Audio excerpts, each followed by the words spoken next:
বৃষ্টির আশঙ্কায় সুনামগঞ্জের হাওরে চলছে বোরো ধান কাটা। জেলার ১৩৭টি হাওরে এবছর ২,২৩,৫০২ হেক্টর জমিতে বোরো ধানের চাষ হয়েছে। গেল ১০ এপ্রিল থেকে হাওরে বোরো ধান কাটা শুরু হয়েছে। বুধবার বিকেল পর্যন্ত জেলার ১৮,০০০ হেক্টর জমির ধান কাটা হয়েছে।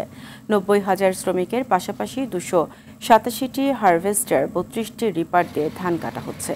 ভারী বৃষ্টির আশঙ্কায় কৃষকদের ধান কাটার জন্য অনুরোধ জানিয়েছে জেলা কৃষি বিভাগ।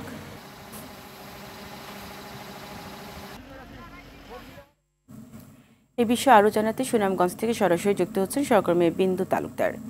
বিন্দু, ধান কাটার বিষয়ে বিস্তারিত জানাবেন।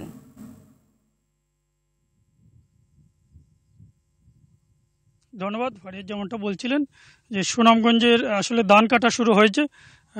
প্রতি বছরের ন্যায় এপ্রিলের মাঝামাঝি ভাগ থেকে সুনামগঞ্জে হাওরে ধান কাটা শুরু হয়।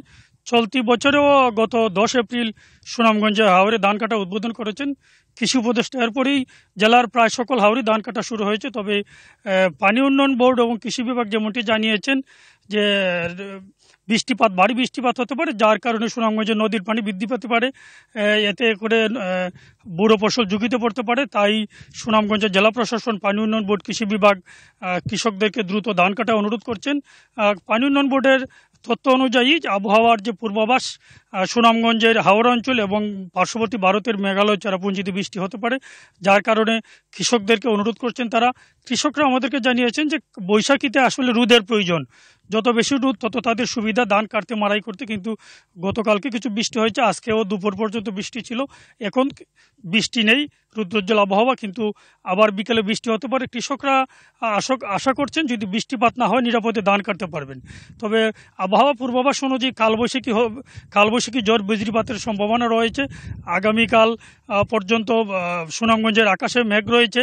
আর আরেকটি তথ্য জানাতে চাই, কৃষি বিভাগ যেমনটা আমাদেরকে বলছেন যে ৮০ ভাগ ধান পাকা যে সমস্ত হাওরে রয়েছে, কৃষকদেরকে তারা অনুরোধ করছেন দ্রুত ধান কাটার জন্য। কিন্তু পানি উন্নয়ন বোর্ডের যে তথ্য, যে আগামী ২১ তারিখ পর্যন্ত সুনামগঞ্জের হাওড়া অঞ্চলে ভারী বৃষ্টিপাত হতে পারে, একই সাথে বজ্রপাত হতে পারে।